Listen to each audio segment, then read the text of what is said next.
அஸ்ஸலாமுஅலைக்கும். Hi friends, welcome back to Rasheeda's hobbies. இன்றைக்கி நம்ம கிழங்கு கறி ரொட்டி எப்படி செய்கிறதுன்னு பார்க்கலாங்க. வாங்க வீடியோக்குள்ளே போகலாம்.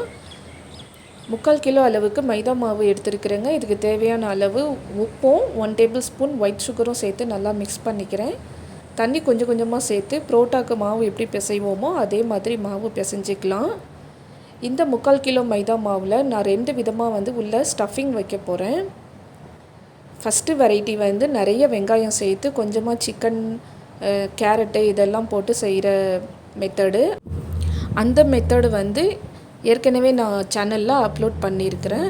அந்த வீடியோவோட லிங்க்கை கீழே டிஸ்கிரிப்ஷனில் கொடுக்குறேன். உங்களுக்கு தேவைப்பட்டால் செக் பண்ணி பாருங்கள். இன்றைக்கி வெங்காயமே கொஞ்சம் கூட சேர்க்காமல் அதுக்கு பதிலாக உருளைக்கிழங்கு சேர்த்து சிக்கனு, கேரட் எல்லாம் போட்டு செய்கிற ஸ்டஃபிங் தான் இன்றைக்கி நம்ம பார்க்க போகிறோம். பட் 2 மெத்தடுக்குமே ஒரே மாதிரி தான் நம்ம மாவு பிசைஞ்சு எடுத்துக்கிறோம். இப்போ பார்த்திங்க அப்படின்னா நம்ம மைதா மாவை பிசைஞ்சு உருண்டை போட்டு நிறைய எண்ணெய் சேர்த்து இந்த மாதிரி கையால் தட்டி வச்சிட்ருக்குறோம். இந்த மாதிரி எல்லா உருண்டையும் கையால் தட்டி வச்சுட்டு ஒரு 1/2 hour போல் ஊற விட்டுறலாம். இது ஊறிட்டுருக்கிற டைமில் நம்ம போய் ஸ்டஃபிங்க்கு காய்கறி எல்லாமே ரெடி பண்ணி கட் பண்ணி வச்சிடலாம். இப்போ இது ஊறிட்டுருக்கட்டும்.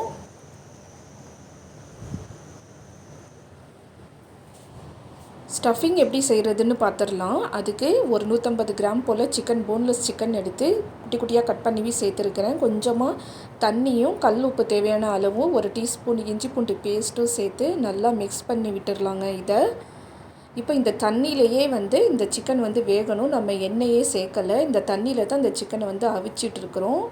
சிக்கன் பார்த்திங்கன்னா ஓரளவுக்கு இப்போ ஒரு 50% போல் வெந்திருக்குது. இந்த ஸ்டேஜில் நம்ம காய்கறி எல்லாம் சேர்த்துருக்கலாம். உருளைக்கிழங்கு 2 உருளைக்கிழங்கு இந்த மாதிரி குட்டி குட்டியாக கட் பண்ணி சேர்த்துருக்கிறேன். இது கூடவே ஒரு கேரட்டு அதையும் கட் பண்ணி வச்சுருக்கிறேன். இப்போ இந்த காய்கறியை சிக்கனோட சேர்த்துக்கலாம். உருளைக்கிழங்கு கேரட்டையெல்லாம் சேர்த்தாச்சுங்க. இது கூடவே பச்சை மிளகா கட் பண்ணி கூட நம்ம சேர்த்துக்கலாம். நான் கிட்ஸுக்கு கொடுக்கறதுனால பச்சை மிளகா சேர்த்துக்கலை. நீங்கள் சேர்த்துக்கோங்க பச்சை மிளகா. இப்போ மசாலாலாம் ஒன்று ஒன்றா சேர்த்துடலாம். மஞ்சத்தூள், மிளகு, ஜீரகத்தூள் 1/2 டீஸ்பூன் போல் சேர்த்துருக்கிறேன் எல்லாமே.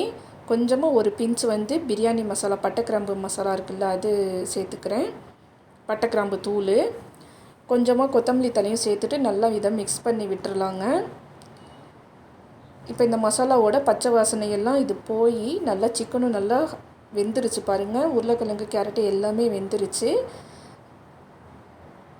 கறி ரொட்டிக்குள்ளே வைக்கிற உருளைக்கிழங்கு கறி ரெடி ஆகிடுச்சு. இப்போ நம்ம உருண்டை போட்டு வச்சுருந்தோம் இல்லையா மைதா மாவு, அதை இந்த மாதிரி விசிறி விட்டுக்கலாம். நல்லா விசிற தெரியலன்னா இந்த மாதிரி தாம்பாலம் பூரா ஸ்ப்ரெட் பண்ணி விட்டுக்கிட்டோம் நாலா பக்கமும் அப்படின்னா நல்லா பெருசாக வந்துடும் மாவு. இப்போ இதுக்குள்ளார நம்ம ரெடி பண்ணி வச்சுருக்கிற கிழங்கு கறியை சேர்த்துடலாம். இன்றைக்கி நம்ம வெங்காயமே சேர்க்காம தான் நம்ம இன்றைக்கி கறி ரொட்டி செஞ்சிட்ருக்குறோம். வெங்காயம் சேர்த்து அதுக்கு ஸ்டஃபிங் எப்படி ரெடி பண்ணணும் அப்படின்னு சொல்லிட்டு நான் ஏற்கனவே ஒரு வீடியோ போட்டிருக்கேன் நம்ம சேனலில். அதோட லிங்க்கை கீழே டிஸ்கிரிப்ஷன் பாக்ஸில் கொடுக்குறேன். உங்களுக்கு தேவைப்பட்டால் பாருங்கள். இப்போ நம்ம ஸ்டஃபிங் எல்லாத்தையும் வச்சுட்டோம். கிழங்கு கறி எல்லாத்தையும் வச்சாச்சு. இப்போது இந்த மாதிரி நாலா பக்கமும் இந்த மாதிரி மடித்து விட்டோம் அப்படின்னா ஒரு பாக்ஸு ஷேப்பில் நமக்கு ரொட்டி ரெடி ஆகிடும். இப்போது இதை சுட்டு எடுத்துடலாம். தோசைக்கல் நல்லா ஹீட் ஆகிடுச்சு. இப்போ இந்த ரொட்டியை பெரட்டி விட்டு கொஞ்சமாக ஆயில் சேர்த்து சுட்டு எடுத்துக்கலாம். ரொம்ப நல்லா டேஸ்ட்டாக இருக்கும். வெங்காயமே நம்ம சேர்க்கலை அப்படின்னாலும் சிக்கனும் வெஜிடபிள்ஸும் சேர்த்துருக்கிறதுனால ரொம்ப நல்ல டேஸ்ட்டாக இருக்கும். இந்த கிழங்கு ரொட்டியை நீங்களும் செஞ்சு பாருங்கள். இதை காலையில் பிரேக்ஃபாஸ்ட்டுக்கு, டின்னருக்கு எப்படி வேணாலும் நம்ம சாப்பிட்டுக்கலாம்.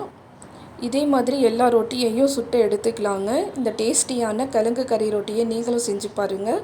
ரொம்ப டேஸ்ட்டாக இருக்கும். தேங்க்ஸ் ஃபார் வாட்சிங். Bye friends.